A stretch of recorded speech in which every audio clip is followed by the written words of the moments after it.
things you need to know about the Concealed Weapons Permit Unit. Welcome to the 7 Points Podcast. I'm your co-host, Warren Trent. I'm Kameron Lee, Sergeant with the Arizona Department of Public Safety, Public Affairs Office.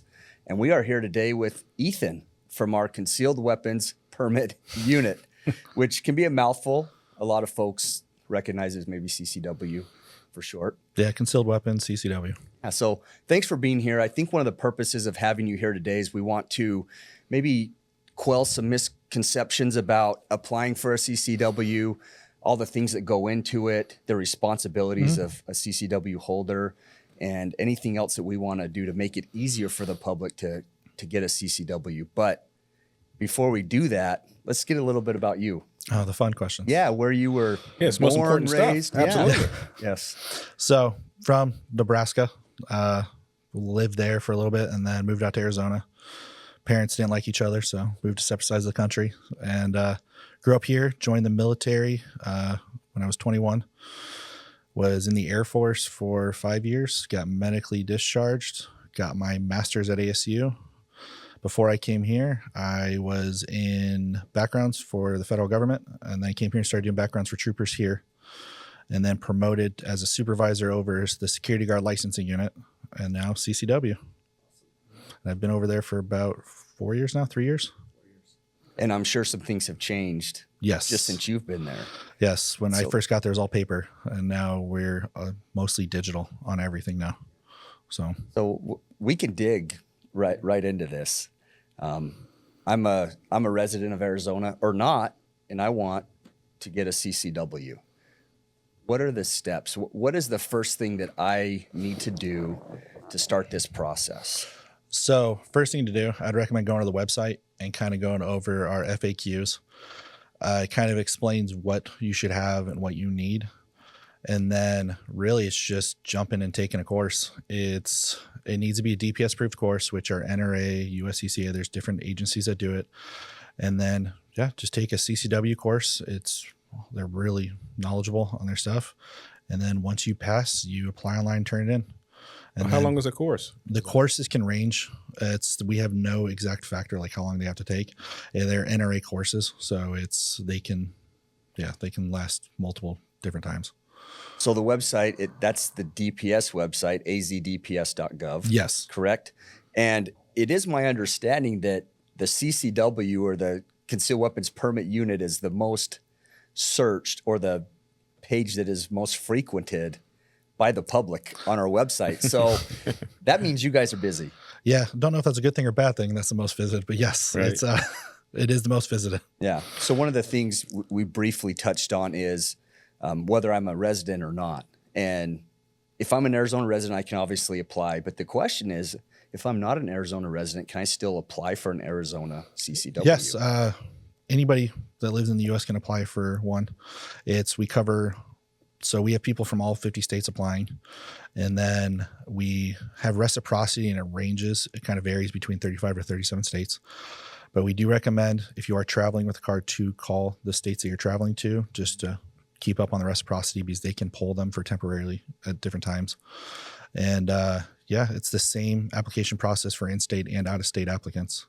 Now, I would imagine that given the subject matter, that there are some misconceptions out there. Yes. Can you talk a little bit about what some of those misconceptions might be? So one of the biggest misconceptions is since it is an Arizona CCW, we're still bound by federal regulators. And so like federal prohibitors and stuff, we're still stuck by those. So just because you had something cleared in a state, there's different, like California, for example, has it where they can do a set aside, but it's not a true set aside outside of California. And on the federal side, they see that still as a prohibitor. And so there's a big misconception just because people think they have it fixed on one end. The federal side, it's not. And so we have incidences where that can come up. And my team's really good at helping guiding people through and getting those updated and fixed and kind of steering them in the right direction on what to do. But that's one of the things we kind of recommend is make sure you kind of have your ducks in a row, and it will help out a lot with the criminal history side of it. Got you. Now, there's a couple processes or ways that I can do this. We have the paper form, which we've been doing for a long time, but now there's a version to apply for a concealed weapons permit. I can do 100% online. Do I even have to come to DPS to do that at all? No, it's an online portion. It went live a few years ago. It's amazing of how it works. And yeah, you can apply online. You can upload all your documents online. And after you're done applying, they'll actually send you an email on how to get digital fingerprints. So those fingerprints will actually be sent directly to your application. So it's hands off completely for you with everything. You pay online. They send you a tracker so you can actually track the process of your application. If we need documents from you, like say you just forgot something or there is something that came up, we need more information, is we can actually send you a notification through it, and they'll send you an email. And then when it's all completed as well, they'll also send you an email letting you know it's on its way. Oh, wow. So if it's paper, there's no way we can do that unless you provide your email. This way it's tracked. Everything's tracked across the board for you. Wow. Is there a typical turnaround time? Yeah. We usually recommend apply online because it's hands off and it goes through instantly. You're not dealing with the post office or anything. If they provide everything and there's no additional research, which would usually be because of criminal history or something, it's within 24 to 48 hours. So if I got it today, we'd QC it, enter it. So quality control, verify everything, and then it could be through the next day. Wow. So if I determined that I would prefer to do it paper version, what are some of the, and we don't want to dissuade people from doing that because it is still an option, Yes. but it does take longer. And there's some other things that may delay that process a little bit longer as well. What would some of those be? So there is going to be the human error aspect of it. It is going to another person's hands and they're entering the information you write. Some people don't have the best handwriting. I don't. So it could be difficult to decipher it. So there might be errors that come through. If you're entering it yourself, you can actually correct it yourself. If we're entering it, we're going off with what we see. So there could be errors with that. Also with the paper, we possibly might not get it. We do have issues with that where mail just doesn't show up. So there is a few different factors when it comes to the mail process of it. It's personally, I would prefer if I'm giving it directly to something. So online, it's me going straight to someone. Right. And if it's paper, it's bouncing between multiple hands before it finally gets to the destination. And ultimately, the information is being inputted online anyway. Yeah. Right. So it's online, but it is secured. It is Sure. It's an in-house, like we're the ones with the information. Right. So, but yeah, and you are mailing PII, personal information. So I would prefer if I entered it directly instead of sending that all out through multiple hands in the post office. Right. So if I go to a third party website or, someone that's saying, hey, we can help you get your CCW and we can do it a little bit faster. What are some of the things with that? So you do need to go to an instructor. We don't recommend any instructors out there. But with the third-party websites that you can apply onto them and they'll expedite it or they'll hand deliver it. We don't expedite any permit. If you hand deliver it, it isn't bumped to the front of the line. So I'd be cautious with that. It's because they will charge you for it. And if you're doing a permit, there should be no extra charges other than a class fingerprints in your application. There's no benefit for paying more for them hand delivering it or them expediting it because it's going to be the same process as every other application. So we process these first come, first serve. And that includes in-house applications. It's still first come, first serve. Now, if someone wanted to expedite it, do you have any idea what that might cost or? So we don't expedite it. Right. So there would be no cost on our end. Right. From what I've heard, can range between $40 up for just to expedite it. And we've seen it where they're being expedited and I don't get them for another 6 months because if they're expediting one or two of them, there's a good chance they're not going to deliver it. They're going to wait till they get more and make it easier on themselves. Right. So another thing with CCW, laws in Arizona change or updated, legislation is updated. And years ago, we became a constitutional carry state, which essentially allows people to carry concealed without a permit. Obviously, there's some things that go with that. But what would be the benefit of me? I'm a law-abiding citizen. I want to carry. What would be the benefit of me getting a CCW as well? So the biggest one is education. It's you get the education on the weapons, how to use it, where you can carry it. Constitutional carry, nothing against it, but it's always smart to keep practicing like what you use. And the weapon is a tool, so you should keep practicing, doing continuous training on it. So the education on the weapon, where you can carry it. And then if you do travel, not every state is constitutional carry. Just because you're a resident of Arizona doesn't mean you can go from state to state with the constitutional carry. It's just good here. And then Arizona, it's dependent on the store if they want to do this, but they can actually skip some of the background checks with the CCW. And so it usually makes it easier to purchase a weapon. But again, that all depends on the store and where you're buying the weapon. Okay, so what would prohibit me from getting a CCW in the first place? So there's a few things that could. Criminal history.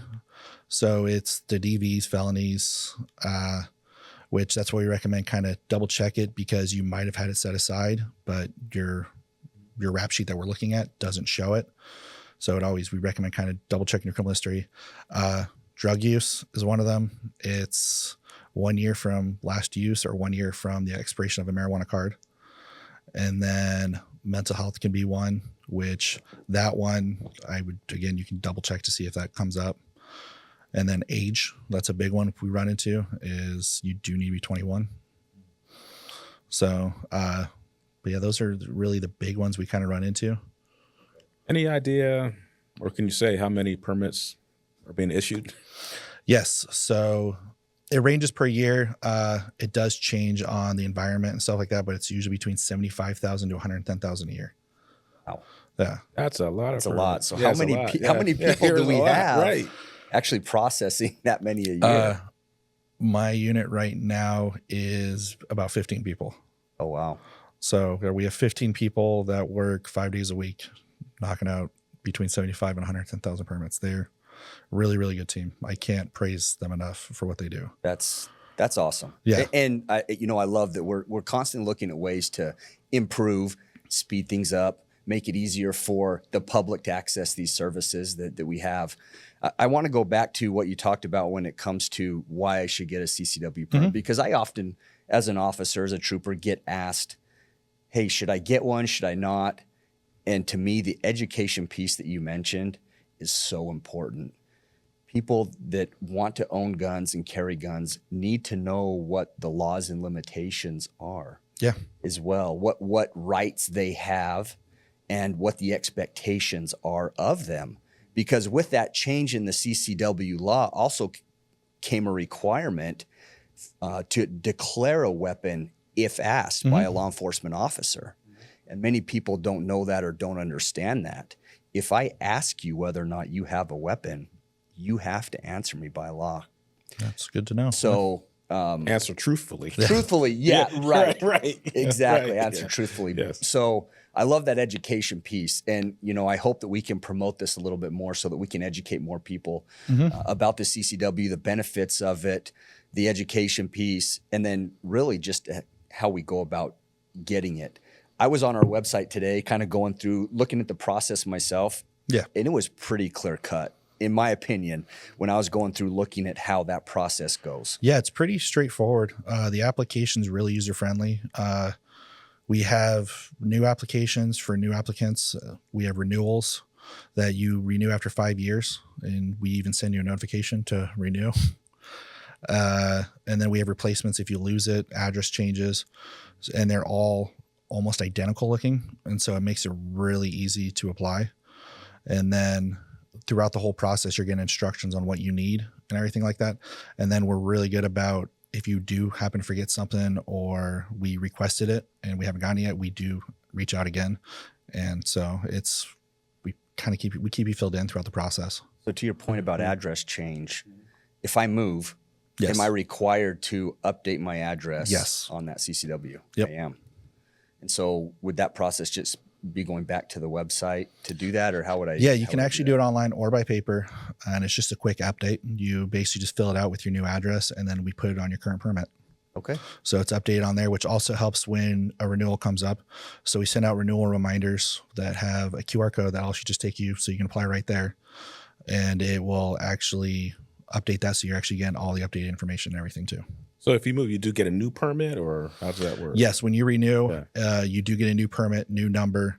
It used to be in the past that you'd have the same number, but since we switched to the updated pretty permits, we'll have a whole new number every single time you apply. Well, being a trooper, I could tell you, please, if you move, update your address, Right. whether it be with us for CCW or on your driver's license registration, that type of stuff as well. Because a lot of people are like, hey, I didn't get my renewal notice or whatever it may be. Well, did you update your address? Yeah, we send out. Oh, no, I didn't. We send out about 5,000 to 7,500 renewal notices a month. Wow. And so it's. And you said every 5 years, right? Yep. This needs to be renewed. Oh. So do you go through the course again? Nope. So when you're renewing, you do it 90 days before. You have up to 90 days before and 60 days after to renew. And that's when we get the application in hand in-house. So if you mail it 59 days, we get it 63 days after. My hands are tied. I can't renew it at that point. And if you pass a renewal, you need to do fingerprints again. We do accept an expired CCW card as proof of doing the firearm training. But yeah, you will have to do fingerprints and pay the full fee again. But if you do renew, nothing. We just need the application and $43. Okay. And is that the fee for, that's the renewal fee is $43. Yep. What is the original application fee? $60, and there is a service fee depending on where you do it. So there's no need for a person to come in person. Nope. All the things, like you said, everything's digital. Some states do that where you need to come in person. You'll have to sit down and do like interviews. We don't do that. It's mail in your application, mail in your stuff, or do it online. And there's no face-to-face, no coming in doing anything. So with the change in technology and things like that comes a change in fingerprinting, which we touched on. We don't do fingerprinting here. A lot of it's done either locally by a police department or sheriff's office, but there are digital. You can have your fingerprints digitally done, and we contract with Field print. So what we've noticed is a lot of the police agencies are kind of getting away from doing fingerprints. We hear that a lot from our customers that people can't just go in and get fingerprints anymore. So we contracted with Fieldprint that what they'll do is they'll actually send it digitally to us if you have it once you apply. We send you a code. They do it all right there. They're all over the place. Pretty sure they're all 50 states. I'm not 100% sure about Alaska, but they're everywhere. And you can go right to their website. They'll send you to the closest one. And yeah, it links right up to your application. That's awesome. Yeah. And once you apply, we send you a notification on how to do it, what websites to go to, what links to use, everything. And it's all step by step. They'll set up an appointment for you. You go in, they fingerprint you, and their fingerprint systems are pretty nice too, because you can actually see the quality of the fingerprints going over right there. And they actually have a grading system on themselves whenever they get fingerprints. So you can actually track it from that point, which is really cool. Yeah, that's pretty detailed. Wow. Yeah. And then they're nice too, because it's hands off. Once you leave, it comes straight to us. And say there is an issue with it, we actually will email Fieldprint to get them back to, hey, can you reschedule an appointment with this person? So it's a lot less headache for the applicants to go out, try to get re-fingerprinted, try to argue about, hey, I had bad fingerprints. They didn't go through. I need to be re-fingerprinted. Fieldprint will just handle it all themselves. Wow. So it saves a lot of time on the applicant and a lot less headache. Oh, yeah. No, that's fantastic. Yeah, they've been good to work with. Is there anything else that you can think of that you feel the public should really know, or something that if you had all of the public out there right now, what would be the one thing that you would say, hey, this is what I want you to take away from this conversation? It would honestly be the applying online. And you're going to have instructors that will try to push the paper with it. There's no real benefit of doing the paper. I know some people are going to want to do it, and I'm never going to stop anybody from doing it, but the online process is a lot smoother, a lot easier on the applicant. They can actually see everything that's going on. It's not multiple hands touching the application at that time. It usually goes to one or two people, and that's done. Yeah. And then kind of just get your ducks in a row. When you apply, make sure you have all the paperwork. And if you do have a criminal history, that's fine. Just make sure it's been updated. And then fingerprints as well.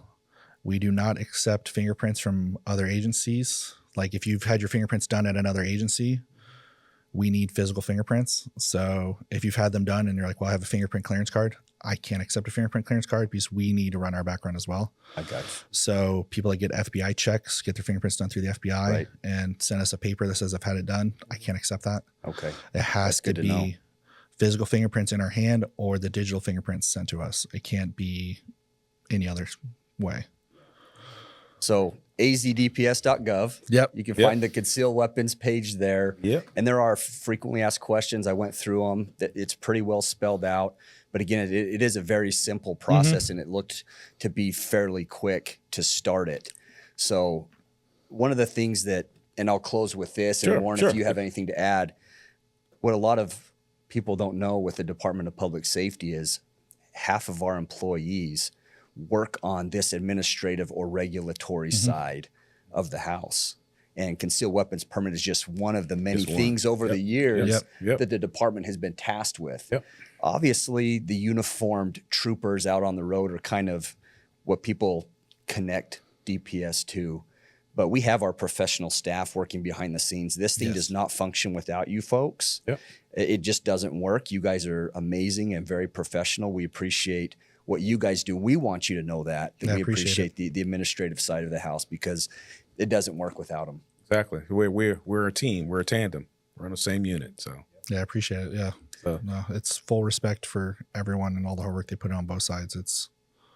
Thank you for your service. Yeah, thank you. Thank you for being here today. I appreciate it. Ethan, you shed a big light on this issue. Absolutely.